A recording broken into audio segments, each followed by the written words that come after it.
하나님의 은혜와 기도 응답이 있는 새벽 예배 되기를 예수님의 이름으로 축복하고 소망합니다. 유명한 예화 중 하나인 그 냄비 속 개구리 이야기는 냄비 속에서 자신이 죽어가는 줄도 모르고 서서히 죽어가는 그런 개구리의 모습을 잘 보여줍니다. 그러니까 자신이 죽고 있는 줄도 모르고 그렇게 가랑비에 옷 젖듯이 죽어가는 그런 인생을 보고 냄비 속 개구리다라고 그렇게 하는 거죠. 냄비 속 개구리가 죽기 위해서는 전제되는 조건이 두 가지가 있는데, 하나는 냄비 속에 개구리를 넣고 끓일 때 처음부터 뜨거운 물로 하면 안 된다는 겁니다. 처음에는 미지근한 물로 개구리가 들어가 있기에 가장 좋은 온도로 그렇게 시작했다가 나중에 서서히 물 온도를 높여가는 거죠. 처음부터 뜨거운 물에 개구리를 넣는다라고 하면 바로 도망쳐 나올 겁니다. 하지만 처음에는 미지근한 물로 그 개구리의 기분을 좋게 해주면서 천천히 물 온도를 높여가면서 그렇게 개구리를 죽여가는 겁니다. 그리고 또 다른 하나 조건은 물 온도를 높일 때 서서히 높이는 겁니다. 마찬가지로 물 온도를 바로 확 높여서 물을 뜨겁게 바로 하면 개구리가 바로 알아차릴 겁니다. 그러니까 물 온도를 미지근하게 시작하면서 천천히 조심스럽게 물 온도를 그렇게 높여가는 거죠. 이 두 가지 조건이 성립하면 이제 개구리는 죽게 되는 겁니다. 오늘 본문에 등장하는 사람들의 모습이 딱 그렇습니다. 여기에 등장하는 모든 사람들은 다 이스라엘 사람들입니다. 처음에 물 온도가 미지근한 거와도 비슷하죠. 만약에 이방인이었다라고 하면 물 온도가 처음부터 높았다라고 그렇게 볼 수도 있겠습니다. 그리고 모두 다 죄를 짓습니다. 그런데 그 짓는 죄를 스스로가 알지 못합니다. 자신이 무슨 죄를 지었는지 알지 못한 채 도리어 남에게 지금 분노하고 있는 거죠. 그러니까 물 온도를 서서히 높여가는 것과도 일맥상통합니다. 그러니까 오늘 말씀을 통해서 이 이스라엘 사람들이 어떻게 타락했고, 그리고 그 공동체의 모습이 어떠한지, 그리고 이 문제를 우리가 어떻게 해결할 수 있는지 오늘 말씀을 통해서 우리가 함께 살펴보길 원합니다.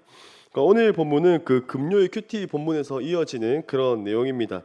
그러니까 어떤 레위인이 첩이 있을 수 없음에도 불구하고 첩을 데리고 장인의 집에 갔다가 토요일 큐티 본문에 자기 집으로 돌아가는 그 길에 베냐민에 속한 기브아라는 그 곳에 도착한 후의 내용입니다. 이 레위인은 그 예루살렘의 옛날 이름인 여부스라는 곳에 가려다가 했다가, 당시 예루살렘은 아직 이방인들의 도시였기 때문에 이방인들의 도시여서 가지 않고 이스라엘 땅인 기브아로 돌아가게 됩니다. 그러니까 이방인의 도시가 아니라 지금 동족의 도시로 가게 되는 거죠. 이스라엘 사람들, 특히 이 베냐민 지파가 모여 살던 동네가 바로 그 기브아라는 땅입니다. 우리가 베냐민 지파라는 그 이야기를 들으면 자연스럽게 떠올릴 수 있는 인물이 한 명 있는데 바로 사울 왕입니다. 이 사울 왕의 고향도 바로 이 기브아라는 곳인 거죠.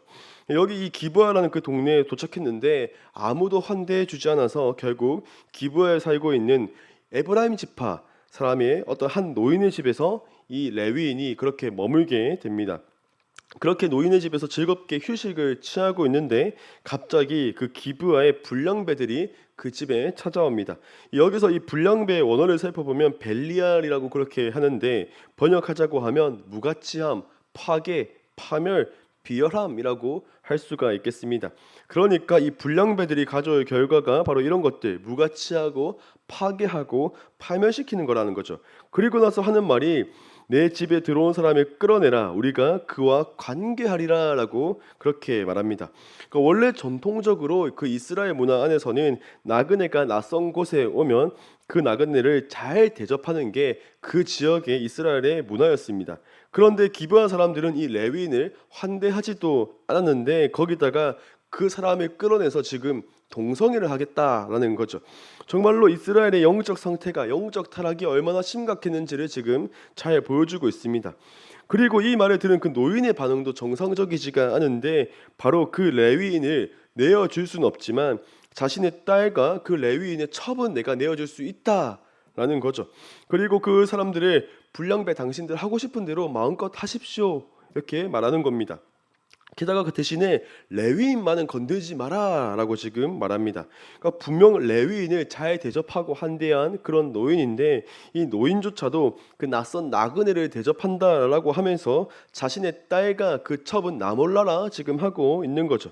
그렇게 그 딸과 첩을 내어준 결과가 무엇입니까? 우리 25절 말씀을 함께 읽겠습니다. 오늘 본문 25절 말씀입니다. 시작.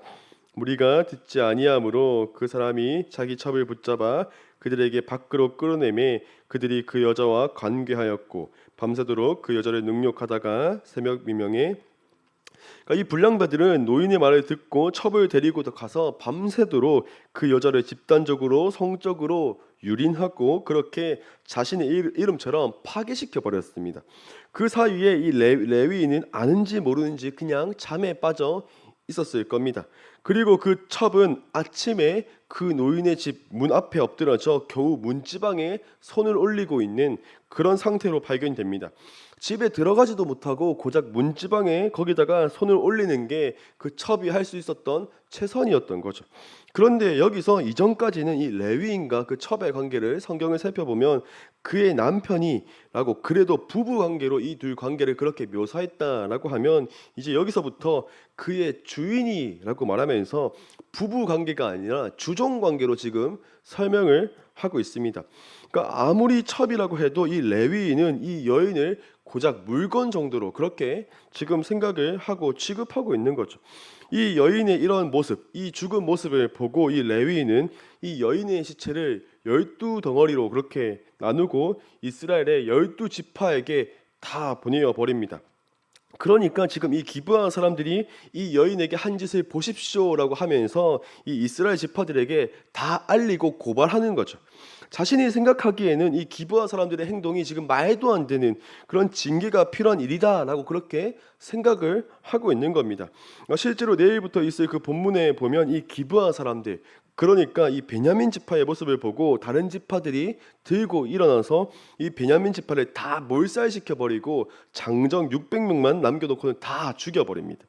이 레위인이 이 기브아 사람들의 행위를 고발한다 라고 지금 그렇게 하고 있는데 이 레위인의 행동은 떳떳합니까? 자신도 첩이 죽을 때까지 모른 척하고 그렇게 내버려 두었는데도 마치 자신은 아무런 문제가 없는 것처럼 정말 자기가 피해자인 것처럼 그런 복수심에 불타고 있는 모습이 지금 레위인의 모습입니다. 이 모든 이야기들, 이 모든 이야기가 지금 다른 민족, 이방인들의 이야기인가요? 블레셋이나 미디안이나 암몬의 이야기입니까? 그렇지 않죠. 지금 레위인과 동성애를 하겠다라고 한 그 기브아 사람들도 또 첩을 방임한 그 레위인도 이 기브아 사람들을 옹호한다고 다른 지파와 함께 전쟁을 한 그 베냐민 지파도 모두 다 이스라엘 사람들입니다. 다른 민족과 이방인의 이야기가 아니라 지금 모두 다 이스라엘의 이야기인 거죠. 이스라엘이 타락했을 때 자기의 소견대로 그렇게 행하는 시대가 됐을 때 하나님의 백성의 모습이라고 하는 게 지금 바로 이런 모습이라는 겁니다. 얼마나 타락하고 얼마나 영적으로 무너졌는지를 지금 적나라하게 잘 보여주는 거죠. 이 말씀 우리가 한번 생각하고 볼 때 또 우리에게 생각나는 사건이 하나 있습니다. 바로 소돔과 고모라 사건이죠. 소돔과 고모라 역시도 두 천사가 그 아브라함의 조카 롯의 집에 그렇게 방문했을 때 사람들이 찾아와서 이 사람들과 관계를 하겠다라고 그렇게 이야기합니다. 그리고 롯은 그 천사들의 말을 듣고 그 도시를 떠나다가 롯의 아내가 뒤돌아보는 바람에 소금 기둥이 되었다라는 그 이야기는 우리가 너무나도 잘 알고 있는 그런 이야기입니다. 그런데 소돔은 원래부터 악한 동네였습니다. 그러니까 창세기 13장에 보면 소돔 사람은 여호와 앞에 악하며 큰 죄인이었더라라고 하면서 이 소돔이라는 그 동네 자체가 원래 여호와 앞에서 악하였다라고 지금 말하는 거죠. 그러니까 이 동네는 원래도 죄악이 가득하고 그런 비상식적인 일들이 일어났던, 그래서 하나님의 진노를 피할 수 없었던, 그 불기둥을 피할 수 없었던 동네가 지금 이 소돔 땅이라는 겁니다. 그런데 반대로 지금 본문에 등장하는 그 기브아라는 그 동네는 소돔 땅이 아니라 이스라엘 땅입니다. 심지어 레위인이 이 이방인의 도시에 가기 싫어서, 그 여부스에 가기 싫어서 굳이 찾아온 동족의 땅이라는 거죠. 그런데 그곳에서 일어나고 있는 그 일들이 여호와 앞에서 악하다라고 평가받는 소돔보다 더했으면 더했지 덜하지 않는 모습을 지금 우리에게 보여주고 있는 겁니다. 우리 사랑하는 열린교회 식구 여러분, 이 말씀 앞에 우리는 어떻게 반응해야 합니까? 그러니까 오늘 본문의 모습은 이 이스라엘 공동체 전체의 타락을 잘 보여줍니다. 누구 하나도 이 상황에서 자유롭지 못합니다. 심지어 레위인은 자신의 잘못조차도 인지하지 못하고 있는 그런 상태입니다. 노인 역시도 자신이 저지르고 있는 그 일이 무슨 일인지 전혀 알지 못합니다. 공동체 전체가 함께 타락한다라고 그렇게 할 때 나타나는 현상과 모습이 바로 이렇습니다. 서로가 서로의 죄를 인식하지 못하고 알지 못하고 아무런 서로의 문제를 느끼지 못합니다. 누군가가 분명 잘못을 저질렀는데 아무도 이 사실에 대해서 인지를 못하는 거죠. 그렇게 서서히 함께 천천히 가라앉는 겁니다. 그런데 가장 무서운 건 그런 가라앉음을, 그런 넘어짐을 아무도 느끼지 못하는 거죠. 누구 하나 이상함을 느끼지 못하고 개구리가 미지근한 물에서 끓는 물이 되어도 인지하지 못하는 것처럼 그렇게 공동체 전체가 서서히 함께 다 죽어가는 겁니다. 그렇다고 하면 어떻게 해야 매번 반복되는 이 패턴 가운데 우리가 어떻게 벗어날 수가 있겠습니까? 따라서 우리는 아무런 죄도 없으시고 아무런 문제도 없으신 그 예수님을 바라보아야 합니다. 오늘 본문의 그 레위인은 자신이 살기 위해서 타인 그 첩을 죽음으로 내몰았지만은 예수님께서는 죄인된 우리를 살리시기 위해서 친히 자신을 성문 밖 십자가에 던지셨습니다. 또한 레위인은 그 죽은 첩의 시신을 쪼개어서 그 복수와 증오를 사방으로 다 퍼뜨리고 널리 알리고 고발했지만은 예수님께서는 자신의 피와 살을 찢으시고 우리에게 생명의 떡과 잔을 우리에게 나누어 주셨습니다. 그렇게 우리에게는 이 예수님을 바라보는 게 너무나도 중요합니다. 죄인들이 서로가 서로를 바라보면 그저 죄악된 본성만 더 깊어질 뿐이지만 우리 예수님을 바라볼 때 우리는 우리의 죄악된 본성을 그때 비로소야 깨달을 수 있습니다. 그래서 우리가 함께 가라앉는 게 아니라 서로가 서로를 격려하며 함께 세워지게 예수님 안에서 그렇게 함께 되는 거죠. 따라서 우리는 우리 안에 선한 것이 단 하나도 없음을 그렇게 인정하면서 날마다 그리스도를 바라보며 그리스도께 나아가야 합니다. 사실 우리 안에 선한 거 아무것도 없다라고 그렇게 깨닫는 것조차도 성령님의 역사하심이 없으면 불가능한 일입니다.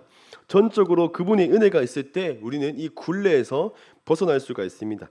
사사기에 반복되는 그 패턴 가운데 벗어날 수 있는 유일하고 단 한 가지의 방법은 바로 오직 그리스도입니다. 그리고 우리는 이제 좌절할 필요가 없습니다. 예수님께서 친히 아무런 죄도 없는 자신의 몸을 영단번에 하나님께 드렸기 때문에 그리고 다시 부활하셨기 때문에 이제는 그 승리가 바로 다름 아닌 우리에게 있습니다. 그래서 부활이신 그 예수님만을 바라보는 게 우리가 날마다 넘어지지 않고 승리할 수 있는 비결입니다. 이제 말씀을 정리하겠습니다. 오늘 말씀을 통해서 이 공동체 전체가 함께 타락한 그 상황에서 어떻게 해야 그 굴레를 벗어날 수 있는지에 대한 말씀을 우리가 함께 살펴보았습니다. 레위인도 그 노인도 기브아 사람들도 베냐민 지파도 그 누구도 자신의 잘못을 알지 못했지만은 우리는 예수님을 통해서 우리의 죄를 깨달을 수가 있음을 알게 되었습니다. 따라서 우리의 삶 역시도 이러한 모습이어야 합니다. 날마다 예수님을 바라보는 일, 날마다 그리스도 안에 거하는 일, 그리고 그 일이 우리 삶의 유일한 소망일 줄 믿습니다. 새롭게 시작하는 이번 한 주도 그런 은혜 붙들고 살아가는 저와 여러분 되시길 우리 주님의 이름으로 축복하고 소망합니다. 지금 함께 들은 말씀을 기억하며 우리 함께 기도 자리 가운데 나아갑시다. 오늘 말씀을 통해서 우리의 영원한 빛이신 그 예수님을 날마다 바라보는 우리가 되게 달라고 함께 기도합시다. 어둠 가운데 있는 그런 우리 인생 가운데 먼저 찾아오셔서 그 빛을 비춰주신 그 은혜를 기억하며 감사하는 우리가 되게 달라고, 우리의 죄를 먼저 알지 못하고 깨닫지도 못한 그런 영적인 무지함 가운데 있는 우리들을 불쌍히 여겨달라고, 정말 말씀을 통해서 우리의 죄를 깨닫게 되는 토해내는 그런 역사가 우리 가운데 있게 달라고 우리 함께 들은 말씀을 기억하며 함께 기도합시다. 또 우리 열린교회 성도들의 생각과 가정에 복을 달라고 함께 기도합시다. 하나님께서 예비하신 그 은혜와 복을 풍성히 누리고 그걸 가지고 세상과 교회에서 힘써 섬길 수 있는 우리 모든 열린교회 성도님들 되게 해달라고 함께 기도합시다. 마지막으로 우리 담임 목사님과 부교역자들 위해서 기도해 주시고 각자 가지고 온 개인의 기도 제목 가지고 주여 한번 부르짖고 함께 기도하시겠습니다. 주여, 사회진 감사합니다. 아무런 자격도 없고 아무런 소망도 없고